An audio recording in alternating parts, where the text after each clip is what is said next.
The More Show is supported by Mindscape, Paranormal and UFO Matrix magazines. Available for download on all major digital platforms.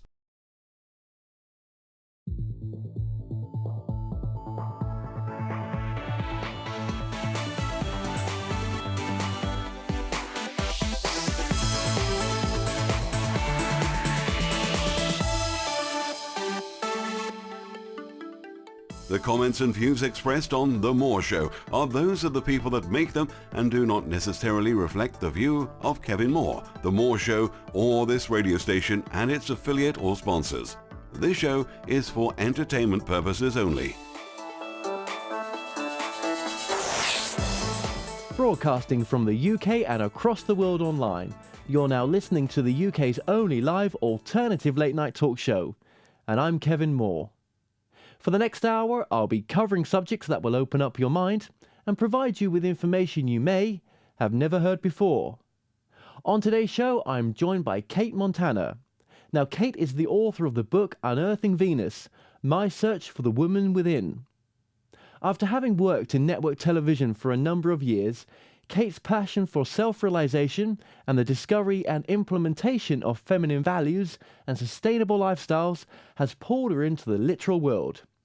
Cate now joins me to discuss her latest book. Cate Montana, welcome to the show. Good to be here. Thank you, Kevin. Oh, it's great to have you on. It really is. Now, your books, it's an interesting read. It really is. Is the book a sort of reflection on your life, would you say? Oh, it's a complete reflection of my life. I couldn't have written it without doing a recapitulation of my entire life, which was distressing when I first started on this journey because I have been a mainstream journalist for over 25 years. And so using the I pronoun was uncomfortable to say the least. And so it was quite a journey having to unveil my personal life writing the book, but it was necessary to do so because of the topic involved. Absolutely. Now, would you say, well, you've been on a bit of a journey here, but that's to say the least. But what's your story that got you on this journey as well? I was working as the Northwest Bureau Chief of the National Native American paper, Indian Country Today, and this was back in 1999. And I was in the middle of an interview, and a story came up about the Shuar tribe in the Brazilian Amazon rainforests, and the tribe's gender, its segregation and its tribal council, and how the tribe operated. And it was a very interesting story because the tribe operated on very gender-specific orientation. Men and women were considered equal in the tribe. Both men and women were equally represented on tribal council and had authority in the tribe. But men did men things and women did women things. The guys hunted, they fished, they cut down trees for canoes and to make weapons and huts, and the women took care of the children, gathered wild edibles, and did the domestic chores. And so the story went on, and I was interested, but oh my God, and then I was told the rest of the story, which was that there was one task that the women were given by the tribe as the most important job of the entire tribe. And if women didn't perform this one task, that basically the whole health of the tribe would deteriorate, and the tribe itself might not survive. And I was like, oh yeah, having babies. That's it. Yeah, that's the one task. And the guy I was interviewing said, no, he said, that wasn't it at all. He said, you've got to understand that there's a qualitative difference between men and women. The men are much more young. They're into the protecting, the intellectual, the linear, the logical, and and the feminine is, of course, more nurturing, right brain, more receptive and earth honoring and connected to the earth. And he said, knowing this, the tribe played to the gender's strengths and weaknesses rather than doing battle. And he said it was the mandate of the women to be able to tell the men when to stop. doing what they were doing. Stop cutting the trees. We've got enough timber for huts. Stop hunting. We've got enough meat compiled. We've got enough fish. And just take a break, guys. Chill out. Because they understood that the masculine, by its very it is very aggressive. It's very doing oriented, very task oriented, on target, pedal to the metal. And so the men depended on the women to tell them when to stop. We've got enough. But it just floored me, Kevin. I can't tell you the impact. Well, obviously, 13 years later, the impact of the story was that I'm talking to you, and I've written this book. But the kicker was when he said that he was asked when he was down in the Amazon with this tribe, he said the shamans consistently asked him, "Where are your women in Western culture? Why are they not telling the men to stop? Our world is going over a cliff. Resource depletion, greed, the corporatocracy. Why are your women not telling the men to stop?" And I was, I started asking myself that question, and it led me down a very labyrinthine path. So that's how I got started on this whole topic. Absolutely. And, you met a shaman as well. And I mean, what influence did that experience have on you as well? The secondary, well, what happened was I wrote, I did that story, I wrote that article, and months later, I'm still chewing on women being able to tell the men to stop. I'm still chewing on what was the power, what gave women the power to be able to tell men to do anything, let alone stop what they wanted to be doing. And I was mesmerized by this. And so it got me into a whole study on gender dynamics. And I started writing a book, and I started writing it from a very left brain perspective, journalistic perspective, getting into brain function and different emotional attributes and this, that, and the other thing. And inevitably I would get to a lot of ranting and finger pointing. And then by chapter 4, I would give up and go, this isn't working. I don't understand why I can't write a book about gender issues, but I can't. So finally, after about 3 aborted attempts, I just threw the whole topic out. But I continued to chew on this whole issue of feminine power. So fast forward, 13, 10, 11, 12 years, I had been introduced to a guru, Sadhguru Jaggi Vasudev, who is the founder of the Isha Foundation. He's from Coimbatore, South India, and has an ashram here actually in the United States in Tennessee. And I was very taken with his message, even though by that time, I was kind of done with the whole following a spiritual teacher, and I wasn't last thing I wanted on God's earth, Kevin, was a guru in my life. It's just like, no gurus.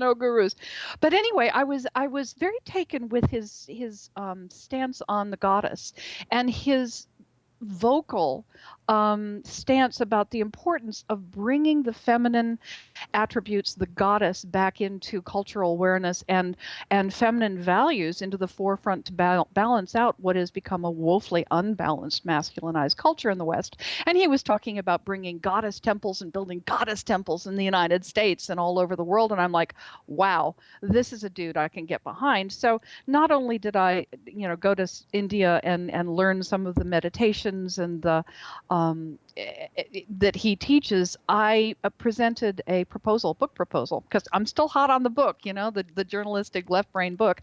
And I approached the Isha Foundation and I say, I would like to write this book about Sadhguru's view, the Eastern view of the goddess, and the importance of reintroducing feminine values to the West. And so after many months of going back and forth, it was agreed, and Sadhguru agreed to the project. And eventually in 2010, April of 2010, I flew down to LA to do my first interview with him. And oh God, Kevin, I came in with my tape, well, not a digital recorder, and 75 questions and my notepad. And he walks into the interview, and after no niceties, and he looks me in the eye and he says, "What do you know about woman?" And I was like, I didn't even know what to say. I was so caught flat-footed. I was shocked, and I was terribly disturbed that I didn't have some instant clever repartee, to come back with. But even worse, I really didn't even have anything that was substantive. I really couldn't genuinely say anything about the feminine. So I fumbled around, and at the same time horrified, oh my God, I'm 58 years old and I can't tell this man what a woman is. Well, as far as I was concerned, the conversation went downhill from there. And and I'm still struggling with my professional journalistic, way to try to put a, good face on things. But finally, he just cut to the chase, and he just closed his eyes, and kind of went inward for maybe half a minute, and then he opened his eyes and he looked at me and he said, we can retire to the conference room, and you can ask me your reporter questions, and I can give you reporter answers. And he said, and that's a disservice to the goddess, and I don't want to do it, and I don't want to do it. And me being a little slow on the uptake, I didn't realize that he was canning the whole project and there wasn't going to be any interview at all. So I kind of fumbled around some more until he just laid it out there. And he said, you need to write a book about the feminine. You need to write a story. Which is, of course, what I'd been wanting to do all along for the last 12 years. But wasn't able to. So that remanded the whole mess right back into my lap, and I flew home to Washington State, and I was living in a cute little cabin in the middle of the woods, and literally, Kevin, I sat in my cabin with my cat in the wood stove going in the cold northwest rain for 10 days going, oh my God, a kingdom for my story. And nothing came. Nothing. But something must have come. There must have been some shift at that point. There was a shift. After almost 2 weeks of sitting there trying to left brain my way through it and figure it out, I was making a cup of tea, and all of a sudden it hit me. Oh my God. Oh my God. He's forcing me to be in a more feminine mode with this topic. I'm sitting here, a lady in waiting, basically, patiently waiting for something to unfold, trusting that from some divine, or at least at the very least invisible source, something will bubble up in me. Right. I'm leaning heavily on the creative, on the right side, waiting for something to show up, because I've obviously am totally incapable of figuring this out. And when I had that thought, Kevin, that's when everything changed, because I realized in that moment that the reason I'd never been able to write a book about the feminine, divine or otherwise, was because I had been too masculine and too left brain and too many striving and aggressive and trying to figure everything out. I wasn't in the feminine enough to write about the feminine. Right. So what would you say then is the benefits of embracing our feminine side, and what is what are some of the attributes to having to the feminine side as well? Well, patience for one, trust, knowing that there's something more than just being able to logic your way through life and figure things out from a known set, static group of facts, a willingness to vault out of structure and the known, and to go into this kind of wildly chaotic, fluid state of being available for something else to show up. It's a wildly creative space. I've fallen into it several times in my life. I mean, anybody who's in the arts or a writer or a dancer or an artist, knows this place. And it isn't anything that you can make happen. You can set the stage for it. I'm not saying you need to throw out the left brain. Of course not. That's part of the whole picture. But there's something in addition that I'd been missing all those years. And I was grotesquely imbalanced. I had been raised to be a liberated, pedal to the metal kind of gal. You go out and you just kick ass until you get what you want and you make things happen. And there's a gentler side, a more open side that makes you available to the largesse of life itself to move through you. But you have to stop. You have to stop. And that's one of the things that horrified me when I'd heard that first interview was I realized I was one of the guys out in the forest cutting down the trees and, killing all the animals and fishing out the rivers. I didn't know how to stop any better than a man did. So I guess if I had to sum it up in one really boring word, Kevin, I'd say balance. Yeah. Yeah, balance is important. And there's some other points that you make in the book as well, is that, for example, the feminine energy is nurturing, it's sort of multidimensional, multitasking, accepting, life-preserving, where some of the qualities of the masculine are protecting, self-orientated, goal-orientated, right. Labeling, reactive, focused, and I won't go through the whole list, but, it's kind of like the two energies mirror each other. And if life is a mirror, for example, then maybe, the feminine energy needs to take some of the masculine attributes, and the masculine attributes need to take some of the feminine attributes. Well, God knows the women in the last 50, 60 years have been hot on the trail of adopting masculine attributes. It's the only way we've been able to survive in this world. When I was born in 1951, and so I came into a man's world, no doubt about it. Yeah. I was educated in a masculine educational system, in a educational process designed by men to create men to be prepared to pretty much be drones and go out into an economic, competitive marketplace that was designed by men as a field for men to operate within. I had no choice but to put my knickers on and just and the rest of my pants and buckle it up and put the fedora on and just go out there. And I Kevin, I never questioned that. It wasn't like, oh wow, I wish there was more space for the feminine to be valued in our world. I didn't value the feminine in the slightest.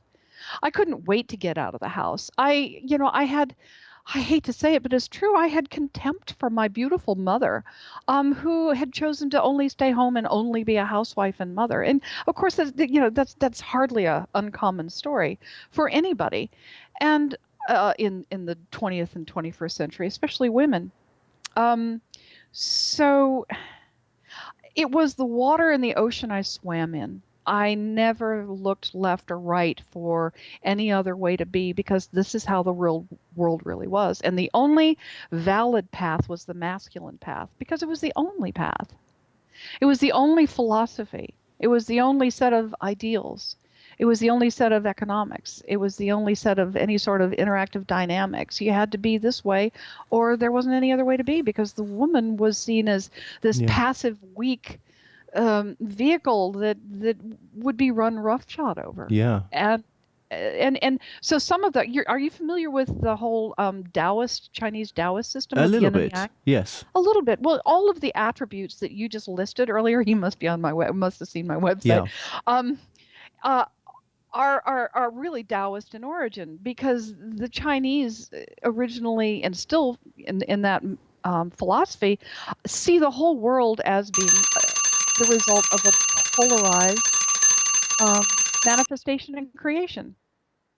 I'll try to ignore that. And it's true, because if you look at all of creation, within less than a second after the Big Bang, we had polarity, we had positive and negative, we had electrons and positrons. So the physical world and creation we live in is totally based on polarity and division. But the Chinese in the Taoist system saw it as totally complementary, because ultimately everything is one thing, and even quantum physics has been proving that. We are one field of consciousness. We are an interpenetrating fields of information. And so ultimately, and it's obviously a very esoteric concept, everything really is interconnected. The reality is holographic in nature, and everything is connected and does the dance together. Okay. Well, look, Kate, we've got to take a short break here, so stay tuned, and we'll be right back.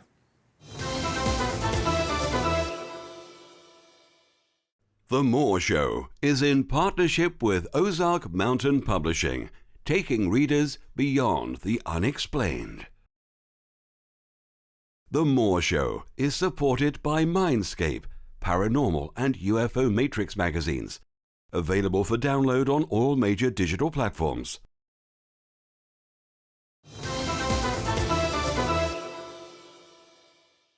The comments and views expressed on The Moore Show are those of the people that make them and do not necessarily reflect the view of Kevin Moore, The Moore Show, or this radio station and its affiliate or sponsors. This show is for entertainment purposes only. Welcome back to the show. I'm still joined by my guest, Cate Montana, author of the book Unearthing Venus, My Search for the Woman Within. Cate, welcome back to the show.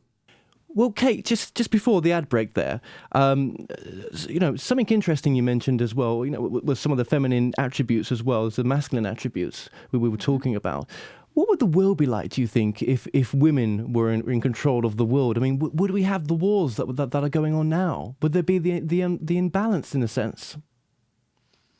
Well, there'd be imbalance. Kevin, I kind of gave up the what if questions a long time ago. I used to think that I could really put myself in the what if place as well. If this happened, then that. And I've really realized that it's impossible to go there, but I'll play the game anyway and say it would be unbalanced. I think I have heard, the joke that if we had not moved into agriculture and then a monetary system and all of the more masculine structure of philosophy and then culture and society, that we'd all still be, out grubbing around for roots and living in grass huts. Whether that's true or not, I don't know. For sure, life is an evolution. And there's a microcosmic evolution and there's a microcosmic evolution and there's a macrocosmic evolution, and one reflects the other. But I mean, just like a little child, it toddles, it does its very, the first 9 years, I mean, it's all obsessed with self and until it enlarges its viewpoint and its interaction in culture and gradually expands its horizons to include others, et cetera, et cetera. Well, we're doing that as a species. And I think what's happened is that, we came from the more agrarian hunter-gatherer background, moved into a more market-structured society, and moved from a more feminine, life-oriented culture, and then moved from the right brain function into the left brain function of the masculine. And God, look what's happened. Oh my God, we've had technology, we've had science and technology and religion and all of these creations. And they're neither bad nor wrong. They're just, they signify an evolution of us as a species as we're going along. So I think it's really critically important, and and in all the feministing and the this, that, and the other, and the BS about the battle of the sexes, it's like, oh my God, could we please get over ourselves in this whole battling attitude, and then perhaps start entertaining this whole idea of complementarity and balance, because ultimately that list of qualities. The right brain, the left brain, the linear logical, the intuitive, the holistic, the structured. We all have that capacity, all of those qualities within us, both male and female. And indubitably, men tend towards more of a more of the left brain balance, and they're much more linear and intellectual and much more self-oriented and much more aggressive, tend to be. And women tend to be more intuitive and more holistic and more other oriented. It's just the way we're wired genetically, and probably from a soul perspective. But we have to remember that we are also we are also one and the same. We come from a spirit that is a unified consciousness, if you will. At least that's my understanding, and that's my. Well, I try to get beyond the word belief. It's an understanding. A truth. Yeah, and it's one that I've had personal experiences that have made that credible to me. Well, that's interesting what you say there. But it's interesting what you say there, because, the soul has no gender, in a sense. And, why does a soul choose to incarnate as a woman or a man? What lessons are there to be learned from that? Hmm. Hmm. I wish I could just say, well, once upon a time, Kevin, I could have told you some very definitive answers to that. But the older I get, it's the old saw about the older you get, the less you know. I'm backing off of thinking that I really know a lot about anything, even starting with the question of, is there a soul? I have experiences that I can say I come from my heart, I come from my soul, I come from my spirit. What the structure is per se, I don't know. I don't know if there is a structure to it. We use these words, I think, to crystallize for ourselves as we fumble along as conscious beings, or relatively conscious beings, as we fumble along. What is the old thing about, put a whole bunch of blind people in a room with an elephant, and they'll feel, they feel the trunk and the legs and the tail, and come up with all these different answers. I think we're very much like the blind people in the room with the elephant. We're fumbling around trying to put words and labels on things in an attempt to understand who and what we really are and where we're going and what life is about. And I think all of those words, and I think all of the concepts and beliefs around those words change as we change, As we grow and as we evolve. grow. Yeah. Yes, absolutely. Yeah. And sorry, go ahead. No. Go ahead. So it's so interesting because we make these amazing and automatic assumptions about things, as well as is incarnating as a woman or a man a soul thing. I don't know. But if we take that position and say, well, for lack of any more real knowing about the situation, it makes a lot of sense. I can see where women have, and men, maybe they marched along being divided in very segmented camps as souls. And then at a certain time, it's just like, oh my God, how much rape and abuse, how much subjugation and being treated like an animal, like chattel, and being owned.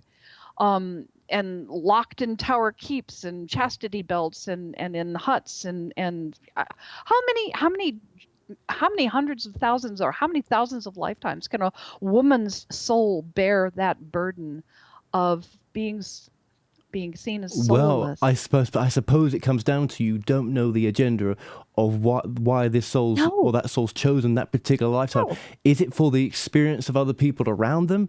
Is it for it's just not comprehensible. And this is why I don't judge people. Maybe I used to. I don't anymore, because I don't know what that soul's chosen to come here for. No, we don't. We haven't. And, and I want to make it clear, it's just like men didn't have it any easier. They've had perhaps thousands of lifetimes as souls incarnating as men, having the crap beat out of them on battlefields and in gladiatorial arenas, and being beheaded and having to go to war and having to be these, brutish thugs over and over again. It's just like, oh my God, when is enough enough? And, I've been asked whether I think that the ever increasing gay trend is a cross gender thing, is women incarnating into male bodies and vice versa. Makes a lot of sense. Makes a lot of sense that if we can't equal the playing field socially, that we'll have to do it by crossing in and having the experience. But then you otherwise. could say someone that's come out, or someone that's always been gay, perhaps they've their soul's chosen that experience to perhaps experience judgmentalism and many other things that go along with it, and of course the loving part of it as well. I mean, it's difficult to say, isn't it? But it's when you look at it from a different perspective, well, who knows? Yeah, it kind of makes sense. Absolutely. Absolutely. I know I was personally born into this lifetime yearning to be as good as a guy. I don't know a time in my life when that wasn't an all-driving purpose. And if I was driven by my soul, then I was driven by something, Kevin. Yeah.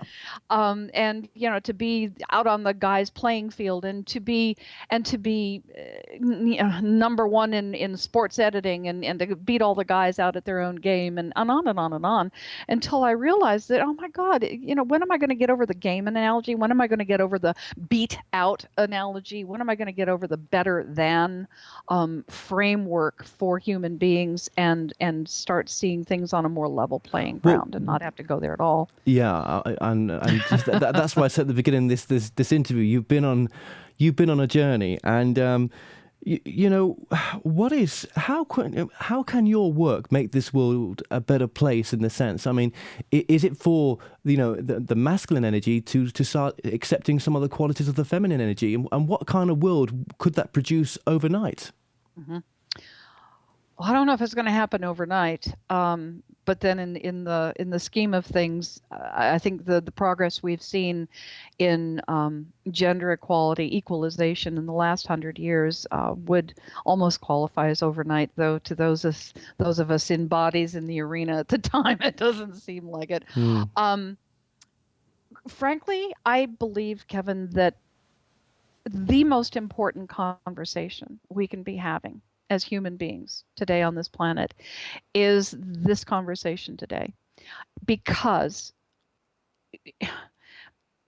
if we finally take the limitations off of how we view ourselves as man and as woman, and for once start taking ourselves out of the arena of being just these base bodies, that are sexually driven in my DNA and the selfish gene and all of that. If we could get beyond thinking the he-in and she-in of the masculine and the feminine, you say male and female, and you think sex, you think body parts, you think how they fit together, and it's just like we can't get beyond that.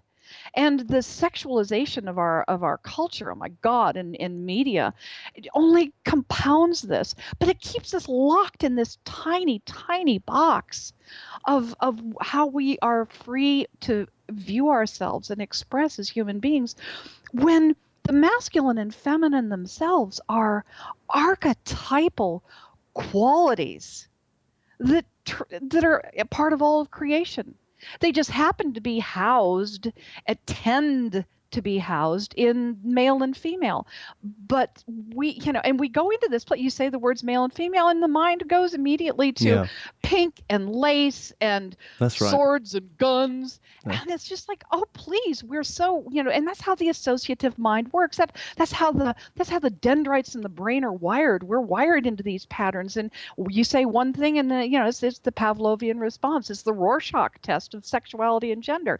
So I think the most important thing is to get ourselves out of the box about how we view man and woman, and see ourselves as these amazing beings who are capable of being, protective and nurturing, to be intellectual and intuitive. And that is the beginning of the conversation that takes us into true spirituality, because it takes us into a archetypal, more abstract realm of qualitative existence and consciousness, and how consciousness expresses through the body. And knowing that we all come possibly from the same source as well, so that we're all family, we're all connected. Yes. Just the body is different, but for opposites to happen, the world is full of opposites. You can't have hot without experiencing cold. You can't know love without experiencing the opposites. And a lot of your work comes from the ideology of unconditional love, I would have thought. Wow. I think it's where the trail leads. Matter of fact, I know it's where the trail leads. But we can't. And one of the things that has disturbed me for quite a while now in the whole New Age movement, or New Thought movement, or whatever we all want to call it. Some people don't like those words, yeah. No, I know they don't. And I've been out of my traditional Episcopalian background for 30 odd years. But I've been surprised at how far we still have impressed even our religion, but even the New Age thought in terms of the masculine. We think in terms of the importance of the light, which has always been associated with consciousness, the abstract of the mind, and masculine. The feminine has always been associated with darkness and internal processes, and those have been demonized. Those have been demonized through religion, and because those who have been in power, the male man, you know what you are, you know who you are, and anything alien to that is questionable at best, and had best be boxed up and controlled. And that's how the whole, the thumb down on the feminine has transpired in the last 3,000 years with the rise of the Abrahamic religions and Christianity and Islam and Judaism. So to go beyond that is to recognize that there are two sides to the same coin, and it's one coin. And if we could, God, Kevin, if we could really, really get that, and we could vault beyond this finger pointing, you over here are bad and wrong because of X, Y, and Z, and vice versa. God, if we could just get off that, the whole world would change. Yeah, caring more for each other as well. Sharing. Well, yeah, and just because do you think what I'm saying? Do you think some of these things are caused by gender issues? Could you go there? What do you mean? What things? Well, not being able to share, not caring for each other, always wanting to go to war. I think that it's part of the evolution of the human species, Kevin. We have been in deep in survival mode territory ever since we crawled out of the muck and realized we had physical bodies to protect and take care of, and that this for survival of the species depended upon that. And in a survival condition, might always makes right. I think gradually we're evolving out of that automatic place. So there has been a need for the strength of the male. There has been a need for well, it's just been what it's been. Whether it's been a need or, by God, it's just the way it's been. It's worked very well. The masculine has been there with his might to protect the weaker sex and the children. And, it's not until you create a social structure that is nurturing enough in its own right to even make this kind of conversation possible. The technology that gives us the time, the education, the structures that the masculine has been so exquisitely geared to put in place and has done so. And it's what a benefit to everyone. So now what I'm watching is really, really unfortunate, is that we are in a place like no other time in human history to vault into this place of understanding ourselves, like the Shuar tribe down in the Brazilian Amazon. By God, Kevin, they understood the strengths of the masculine, the weaknesses of the masculine, the strengths of the feminine, the weaknesses of the feminine, and they worked together to play to their strengths. They educated themselves about one another. They understood the qualitative differences that tend to manifest as male and female. And they worked together to make their society a healthy place by understanding and revealing this, being conscious of it, and then operating within a conscious paradigm of this whole look at what a human being can potentially be and what we all contain within us. So it's this magic place, and unfortunately, at this point in time, where we're ready to like go into this amazing congruent space together, individually and as team, as men and women, and culturally, socially, everything, we are being driven into maintaining the survival mode by having the economics of scarcity, top-down, very masculine, hierarchical powers of competition and greed, economic territoriality, resource management, marginalization, control, power, control. And as long as we keep pressing the metal, and as long as we keep pressing our foot to the accelerator and the metal about being in having to have all this stuff. Yep. There's nothing wrong with having stuff, material, having a beautiful house, and it's all wonderful, well and good, but enough. Stop. We have to stop this obsession with the material. And again, that's this part and parcel conversation, Kevin, about enlarging our view of what the masculine and the feminine. If we can enlarge our view of man and woman and start to see ourselves qualitatively and what we have, the gifts we bring to the table and what we can do with those gifts, then we can step back and go, whoa, enough of the survival bullshit. Enough of this. Enough. Okay. Well, look, we've just got to take a quick break, so stay tuned and we'll be right back.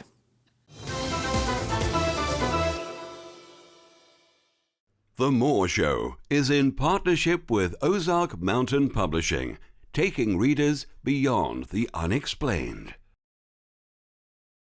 The Moore Show is supported by Mindscape, Paranormal and UFO Matrix magazines, available for download on all major digital platforms.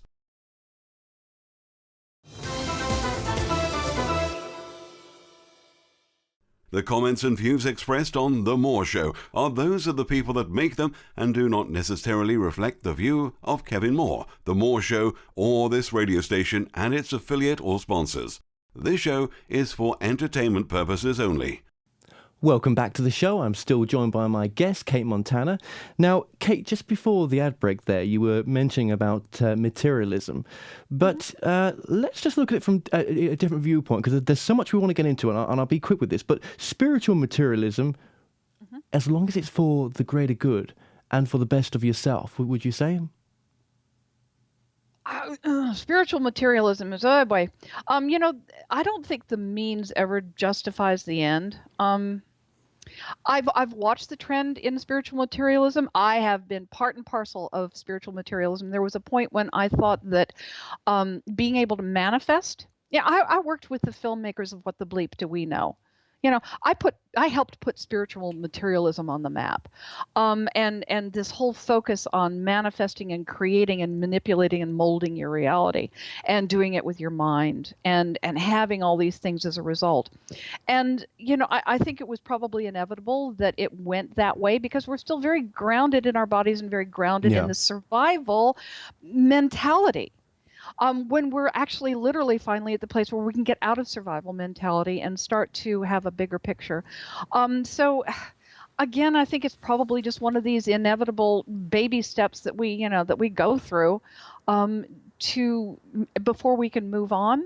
But I've been really shocked, because I had to look at my own self and my own mind, and it's like, oh my God, my focus on having things, and even while I was preaching that money doesn't buy happiness, I was still so focused on money and having all these material things, and I had to look at my own the level of my own hypocrisy, and go, okay, it doesn't mean being starving in a loincloth in a cave. That's not spiritual. Either. No. Nope. Back to balance. So we've got all these stupid definitions in our head, Kevin, that we keep perpetuating. A lot of people say that we live in a universe where one of the key things that we're here to learn is to manifest, because manipulation of energy. So I don't have any problem with making money. It's what you do with it that's the difference, and your intention behind it. I've learned that you can manifest pretty much whatever you want, as long as the intent is there for something for the greater good, in a sense. Then it comes easy. And you can manifest beautifully without any consideration for the common good whatsoever. Well, no, because there is that side of, love yourself as well. Absolutely. And we manifest, the thing of it is, Kevin, we manifest 24/7. Yeah. There's not a time when we're not manifesting. No. We are creators. There's not there's not a moment, asleep or awake, or relatively awake, that our minds and our consciousness is not emanating different frequencies into the quantum field, magnetizing things to us. And And I myself have been flabbergasted that, if I do all these vision boards, and if I do all this meditation, and if I do all this mantra chanting and praying or whatever, why haven't I got the Maserati in the garage? And it's like, maybe at a deeper level you don't want it. Maybe at a deeper level you don't want it. Maybe there are too many. Maybe you got an hour's worth of focus and good happy thoughts going toward the Maserati, and you've got 23 hours of fear and you get upset over your bank balance, or you're scared when you go online to look at your online balance, and you've got all those other emotions and thoughts that are counterbalancing that 1 hour of fierce focus on that Maserati in the garage. So we wonder why, oh my God, I've been doing the spiritual path for all these years and nothing, this hasn't happened or that hasn't happened. It's because we're a house divided against ourselves. And we are creating constantly. Okay. Well, I could go into a it's really interesting what you've got to say, but I just want to touch on some of the issues with the book as well. And I mean, there's some things that we missed out on the first part, and really, I do want to talk about the exploitation of women as well. I mean, the mistreatment of women is in a sense, and let's just go straight to it. With pornography, it's really, to a point where either they're not loving themselves to want to do that, or they are, they're not treated very nicely neither, are they? Let's face it. Why does a soul choose to do that? I wonder. I mean, I look at it from that point of view, but how do you look at porn in the mainstream? Well, it's a sickness. It's part of this whole objectification and the sexualization of the female, of course. I think it's a devolving consciousness, frankly, that is being pushed at us so constantly. I think porn and the growth of that industry is, and then given the methodologies, the tools that we've got, like the internet, and the... But I will say this. I'm looking at it from the eyes. Sorry to interrupt. I just want to say from someone who didn't have a problem with pornography at one point, but as I've had a more awakened now, it's not just for entertainment. It's not a very nice industry. Full stop. No. But that's my 2 pence worth. Oh, absolutely. It is not. But until we raise the bar on our conversation about ourselves, well, where are we going to go? The thing of it is in a way, I understand it, because if we live in a culture, Kevin, where we are left with precious little to aspire towards, we are consistently talked down to, dumbed down. The educational systems are an unholy mess. The governments are, and the control systems in place on governmental levels, commercial levels, are unfathomably oppressive. The economics of who we are keeps us in deep, deep survival. And we are consistently dumbed down in most of our entertainment. So you take a soul who is not, at whatever level of soul growth, if we're going to go the soul route, and throw them into that bath and raise them this way and never show them a light of anything potentially greater, out of sheer freaking boredom, they're going to just sit around and think that jacking off to porn is the only pleasure and outlet they've got, and that it's not only viable and important to them, but it's almost mandated in our culture, with its absolute focus on sexuality, because we refuse to expand our vision of who we are as men and women. And we don't do it. We don't raise our children with any sort of understanding about ourselves as larger beings. My God, we don't even teach emotional intelligence. No, and I mean, it's and you look at how easy it is for children to get access to these sites. There's no filters or nothing available, right. And we wonder why you have teen pregnancies in this country. But I think the whole ideology of sex, and that it's more than an act. It's something far more. I mean, you mentioned this, that in your book, that you would kind of touch on the thread that it's a sort of spiritual act in a sense. Absolutely, it can be. I've read about tribes, especially like the Dagra tribe in East Africa, who understand that yes, sex is fun and it's pleasurable and it feels good, but the mating of man and woman, or man and woman, whatever, the sexual congress is also a energetic and psychic gateway to other dimensions. And they talk about Malidoma Somé and his wife Subanfu talk in their seminars about how the sexual intercourse is a gateway and a way for them to journey and have communication with their ancestors, communication with all of life. And I fell into having that experience when I ended up in a gay relationship, a lesbian relationship with my best friend. I had been married 3 times. I'm totally wired for men sexually, and I had a lot of problem. I fell in love with this woman.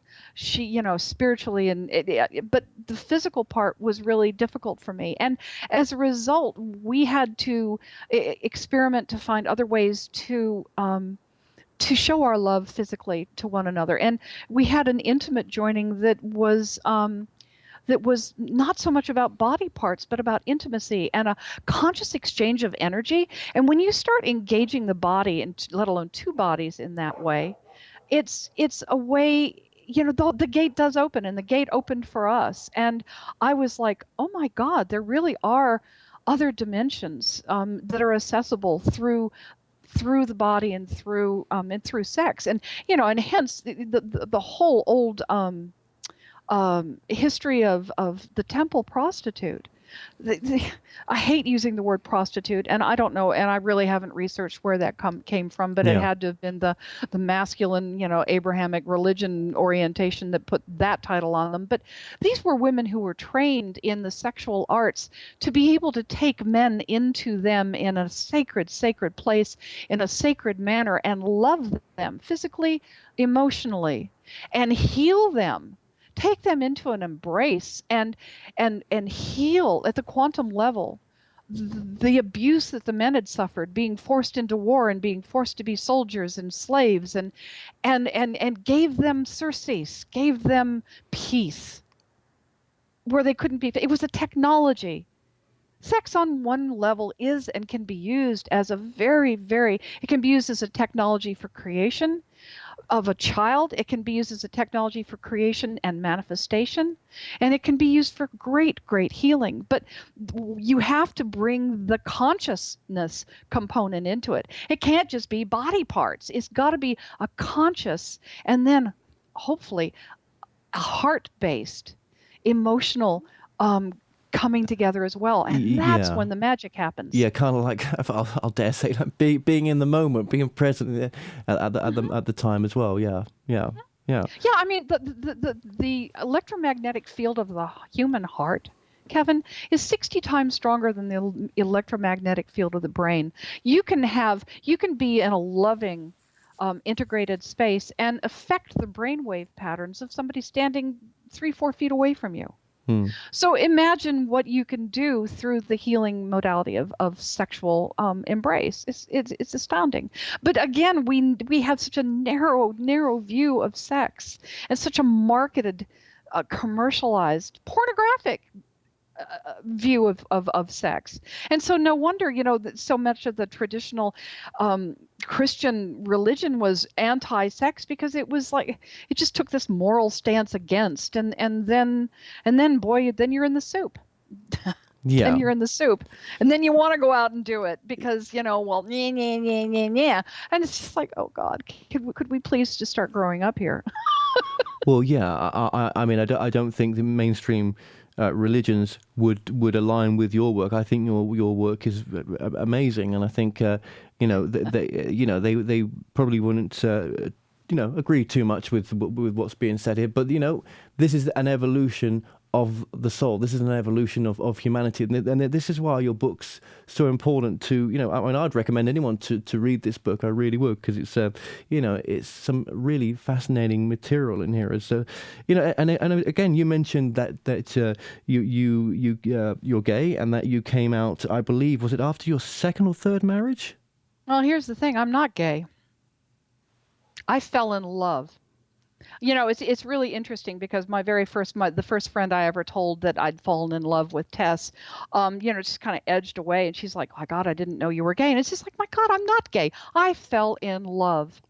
Yeah, I mean, it's I just a wanted to word, be isn't with it? a person. Yeah, it is just a word, but it's just like, well, and I, and what is gay? I assume. Oh my God, I was in this relationship for 11 years, so you'd think I'd be able to define gay, but to my mind, it is when two people are usually sexually attracted to when you're sexually attracted to the same sex. I'm not sexually attracted to the same sex, Right. but I was magnetically pulled to be with this being because I fell in love with her heart, her spirit, and there's her body. And I was like, what am I going to do with this? I really don't want to do anything with this, but I love this person and I want to express that love. And so, I the see. physical is such a, oh my God, what a beautiful, beautiful thing the physical body is as a temple and as the vehicle for expressing love.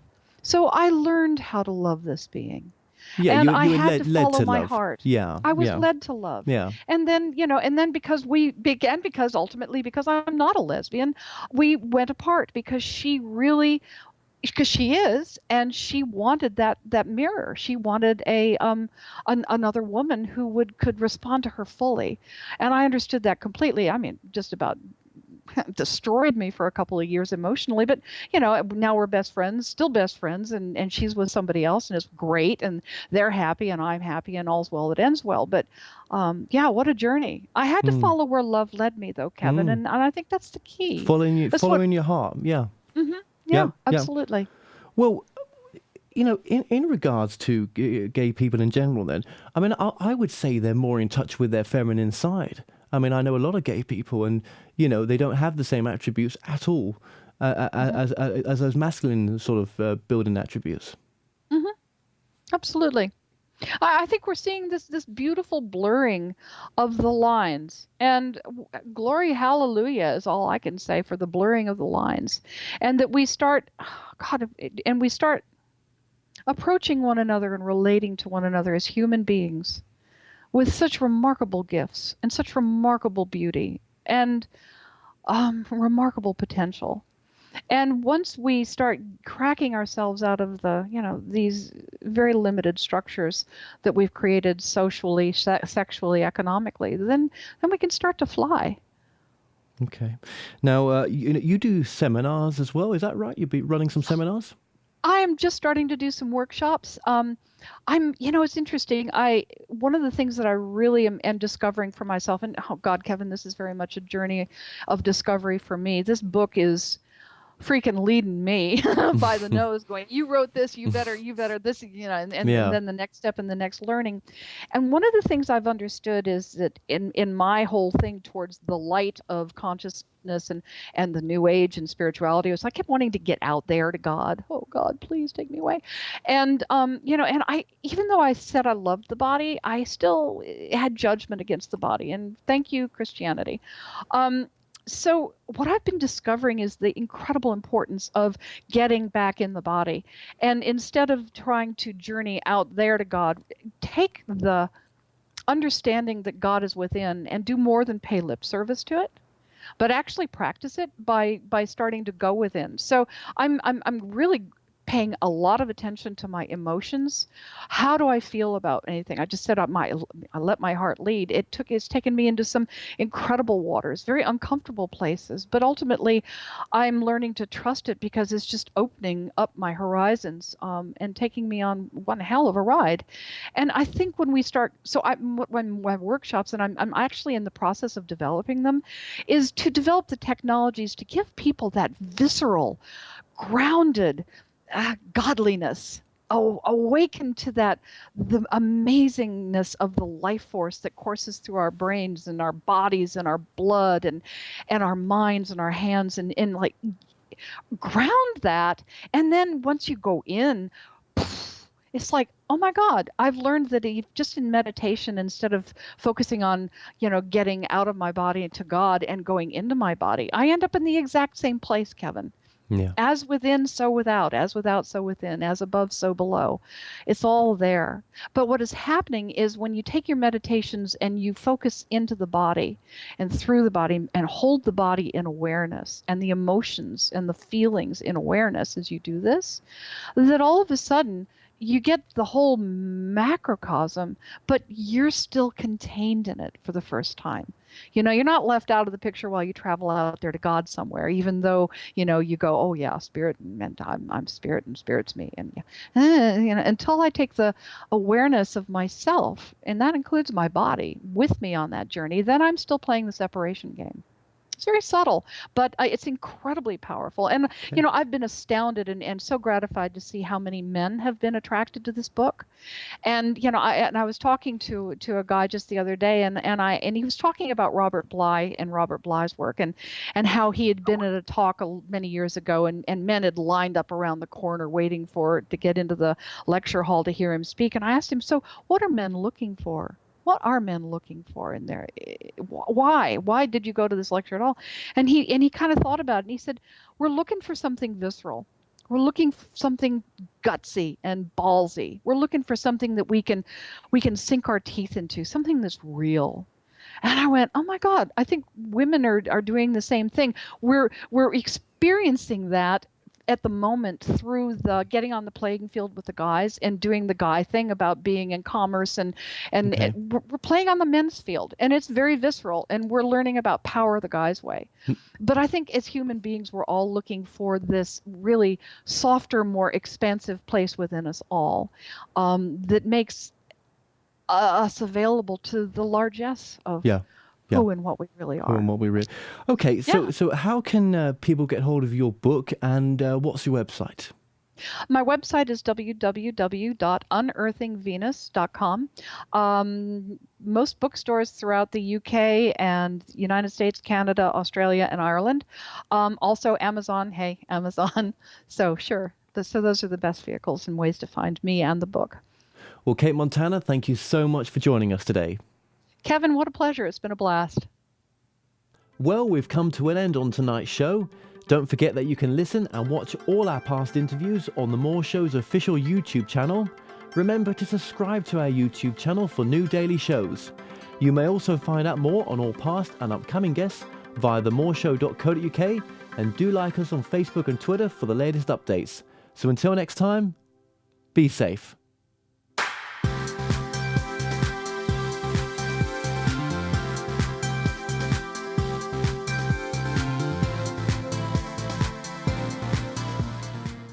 The More Show is in partnership with Ozark Mountain Publishing, taking readers beyond the unexplained.